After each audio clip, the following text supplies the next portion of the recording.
If you want to have a hell of, I don't know if you've seen it, people have seen his show. If you want to have a hell of a good day of fishing, go book, what's he call his outfit?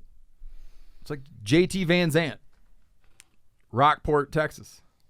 Yeah, I don't know if he has like a name of the outfitter. I don't know if he does either. JT Van Zandt, Rockport, Texas. Redfish and sea trout.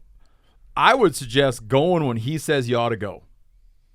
Because I've gone when he says what he says is, he guides all the damn time. He takes I think he just 1 month a year or something. He doesn't guide. But he'll kind of tell you. Like, we've gone out when he said, we'll find fish, but it's not like the best time of year. And then we went out when he said this is the time to go. And holy cow, man. JTVanZandt.com. That's where you can find them, book trips. Were you there when it was supposed to be good? Dude, you have never seen fish like what we saw when we were filming that episode.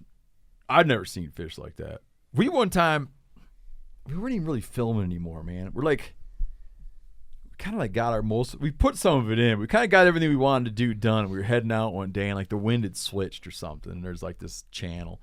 He guides in this real flat stuff and it's just channels and flats and,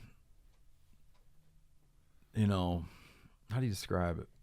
Very intercoastal. Yeah, intercoastal, estuary type water, that's sandy, shallow, lots of grass poking up everywhere here and there, and just little braids and channels and islands, and maze-like. I mean, you could get lost in there in a heartbeat, and it opens up into little bays and stuff that if you don't know how to get out of it, and then the water drops out of the tide, boy, you could be there for the tide cycle. And this dude knows what the fish are doing, man. And we were kind of done for the day and heading out, and the wind had switched, and so it was blowing water. I think that's right. It was blowing water into these channels. Because the fish like to find current, and the current can come from a variety of ways, like tide, wind, whatever. And we get into the spot, and we pull over. And it was it was just every cast. It was every cast, but to this point, I actually had more fish than casts at one point. I was at 11 fish in 10 casts because one of the times I took the fish off and had my grub in the and a redfish grabbed it. So that put me 11 fish, 10 casts. I've never seen anything like it, man. And then you're out there with them and you think holy cow, this place is full of fish. But I think it's probably quite plausible that you go down there and rent a boat and not catch shit either. But he just knows what's going on and this little spot right here, right now. Or later in the day, this little spot. Or they're not in this little spot, which must mean they're in this little spot. And it gives you the illusion that any moron could go in there and catch a bunch of fish. All right, on the next episode when you were chasing Nilgai and the guy told you to shoot again, did it go against your beliefs? And that he doubted that you had great shot placement the first time, did you feel obligated to shoot again when he told you to? No, but you're highly impressionable in moments like that, and so I think that same question pointed out that there was two. So we had multiple guided trips in this episode. So we were guided by JT Van Zandt. We were guided on that Nilgai deal, and the Nilgai deal was we sort of through social connections knew social connections had a connection to a ranch, and the ranch does allow some guided hunting on there. And the guy that owns the place, coming out to hunt, I'd prefer that one of our guides went out and accompanied you guys. He knows what's up. The guy was totally cool. The guy was not obstructionist at all, very knowledgeable. And those Nilgai are famous for not dying when shot.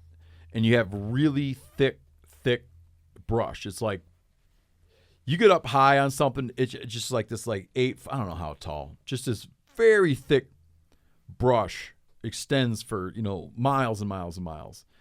And that guy was saying, you hit them wrong and they make it in there. He goes, once they get into that brush, I get a sinking feeling. He reiterated, they don't bleed well. They have a very thick hide. He just was paranoid about losing them. And I believe you even shot the heart, didn't you? I shot the top of the heart right off. And there was almost no blood. And this thing, dude, it got up and ran like, so he had already set it up that, like very, very knowledgeable dude. He had already set it up like, listen, man, these things get in the brush and they vanish. Yeah, he said multiple times, shoot until you can't, you're either down or they're in the brush. Yeah, and he said, you go and look and you don't find blood. He goes, I just we do everything we can do. But he said, it's just, so when he said do that, no, I didn't. I mean, he was there to be helpful and was helpful and was totally cool. So you had no regrets about pumping 2 in him. No, plus the thing's huge. I mean, I think if you were out hunting pronghorn or something and you can see every which way for a million miles and you're hunting an animal that's famous for like not taking a hit very well, then I would have not done it. But when you got a guy that kind of has devoted his life to the whole thing and the guy says shoot, I think you probably ought to shoot. All right, does Steve write a journal day to day to narrate the show, or does he just watch the footage and write something up after? Jani keeps a journal. Just Jani? Yep, just not me. that kind of journal. Sometimes Seth helps. Yep. But during every day we keep just more of a log. Sorry about that. We keep a log that has just the major happenings of the day and what time that they happened. So it is sort of like a journal, so you kind of know what went down in the day. And then if there's something that happens, like an interesting conversation or a moment, let's just say a Nilgai gets shot, you write down that at 12:05, Nilgai got shot.